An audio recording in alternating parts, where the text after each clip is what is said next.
Hello everyone, আজকে আমি share করব মজাদার কলা দিয়ে বানানো একটি অসাধারণ পিঠার রেসিপি। তো এটা খুব সহজ আর স্বাদেও ভরপুর। এই পিঠা বানাতে যা লাগবে দেখো, আমি এখানে পাকা কলা নিয়েছি, দিয়ে দিব ময়দা এবং চিনি এবং সামান্য লবণ এবং সামান্য গুঁড়া দুধ। তো এগুলো দিয়ে এখন আমি হাতে চটকিয়ে মেখে নিচ্ছি।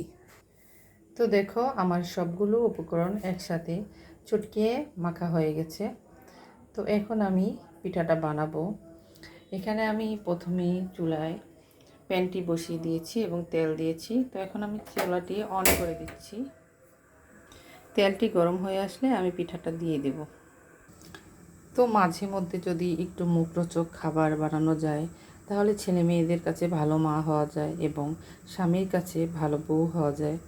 যাই হোক, আমি মাঝে মধ্যে একটু চেষ্টা করি ভালো পিঠা বানানোর জন্য বা মুখরোচক কোনো খাবার বানানোর জন্য, যাতে ওরা খুব পছন্দ করে খায় এবং খুশি হয়।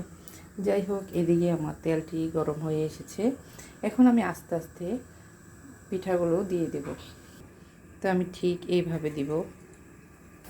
তো দেখো, এইভাবে আমি সবগুলো একসাথে দিয়ে দিলাম, ঠিক এরকম করে। তো এখন আমি সোনালি করে ভেজে নিচ্ছি, কিন্তু এখনই কিন্তু ঘ্রাণে একদম ভরে যাচ্ছে। যাই হোক, এখন আমি হালকা আছে এগুলো ভেজে নিচ্ছি। তো এখন আমি হালকা করে উল্টিয়ে দিচ্ছি।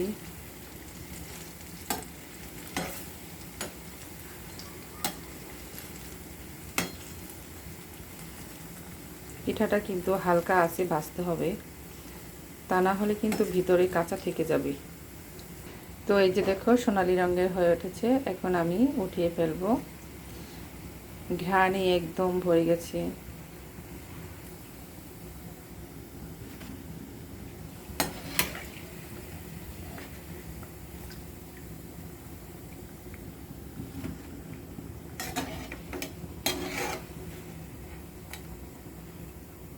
তো এইভাবে আমি আবারও দিয়ে দিচ্ছি। ঠিক এইভাবে সবগুলো পিঠা ভেজে নেব। এই যে দেখো, আমার পিঠাগুলো বানানো হয়ে গেছে। কত সুন্দর হয়ে উঠেছে কলার পিঠাগুলো। তো সাথে 1 কাপ চা আর কলার পিঠা, এক কথায় স্বর্গের স্বাদ। দেখো, তো বন্ধুরা, যদি আমার এই রেসিপিটি ভালো লেগে থাকে তাহলে লাইক দিও, কমেন্টে জানাও কেমন লাগলো। আর এমন আরও রেসিপি পেতে পেজটা ফলো করে রেখো। তো দেখা হবে পরের ভিডিওতে। তোমরা সবাই ভালো থাকো। আল্লাহ হাফেজ।